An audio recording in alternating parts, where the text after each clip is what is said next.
Welcome back to Helen Cohen Productions. I'm Joel Kellen, and the other day I finally completed Resident Evil Biohazard. It is the first Resident Evil game I've ever played, and well, I never really kind of played it when it first came out in 2017 because I didn't really want to spend that kind of money on it. So I never really got into the Resident Evil series before, mostly because, and this is my own personal preference, I do not like the fixed camera aspect of the first three games. I just thought it was clunky, and I just did not like it at all. And I didn't even like the over-the-shoulder kind of aspect of the later games either. Mostly because, in my opinion, the best route to go for a horror video game is like through the first-person perspective, because that way, like, you really feel like you're there. When you're, in my opinion, when it's like a fixed camera angle or over the shoulder, it feels like you're just spectating or watching somebody. And that even goes for some of the horror games that I've played in the past, like Nightmare Creatures for the N64. So props to Capcom for finally shifting it to the first-person perspective, starting with Biohazard. The other really good thing that I really liked about that game is that there were times where it genuinely creeped me out. Like, the best one that comes off at the top of my head is actually at the very beginning of it, when we first meet Mia again, when Ethan's searching for her. And there's at one point where it looks like she's arguing with somebody, and she starts smashing her head against the side of the wall, and like we can't do anything to stop it. And at the time, we don't know like what exactly is causing this, so we don't know if she's doing it to herself or if there's like an invisible entity doing it. And to me, that just felt incredibly disturbing. And then the only other like breakout scene for horror, in my opinion, was when you're fighting Marguerite Baker, and like she's just crawling over the walls, scurrying up the different floors, and like you basically have to keep your head on a swivel to know where she is.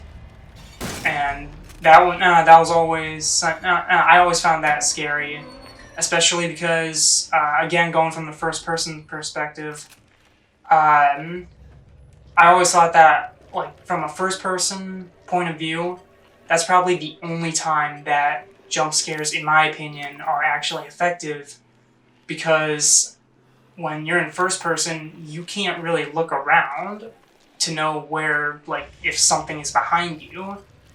So if, say, somebody grabs you on the shoulder and forces you to turn around, like, yeah, that's a jump scare, but it's also an effective one because there's no way you could know what is behind you.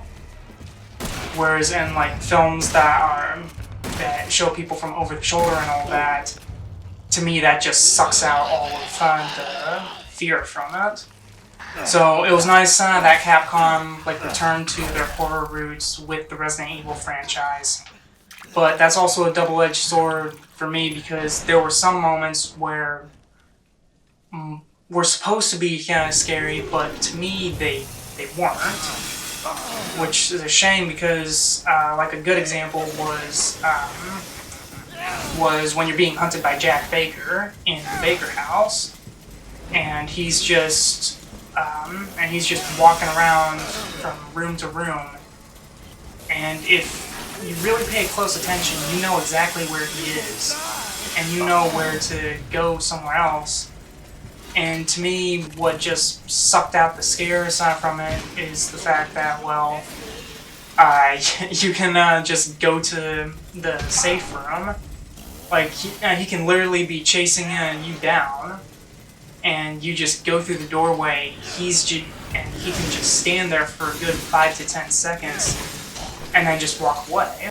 And then the other really big scene that I'm guessing was supposed to be scary, but to me, I actually found it a little bit humorous, was when Jack Baker turns into that giant mold monster, and throughout the whole thing, he's just cussing up a storm, and he's throwing these really weird one-liners where sometimes I just burst out laughing. Like, I wasn't scared by it at all.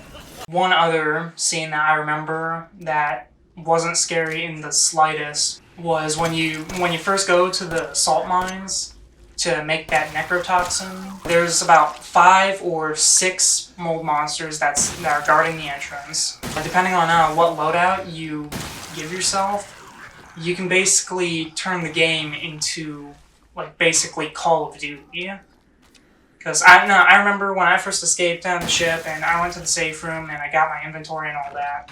When I saw that there was about 5 or 6 mold monsters there, I equipped myself with the shotgun, grenade launcher, the pistol, and flamethrower. And then I just ended up killing them in under a minute.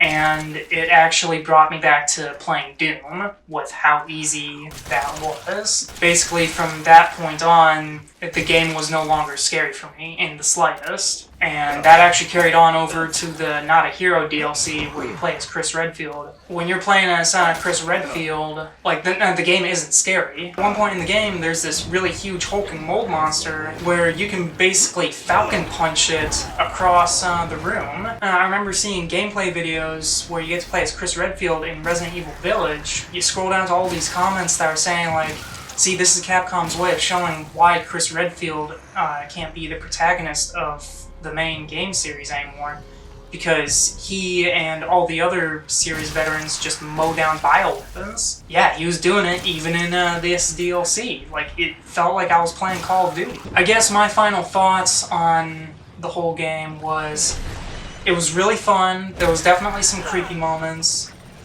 Although I do not understand why there are some people who are saying that, like, it was incredibly terrifying. Because aside from the Marguerite boss fight and that opening scene with Mia hurting herself, there weren't a lot of scary scenes, in my opinion. But those were just my thoughts on the game. What are yours? If you like the video, just like and comment. Eventually I will be playing Resident Evil Village, so I'm wondering if there's going to be any scares in that one, because I did hear that they deliberately toned down the scare factor in it.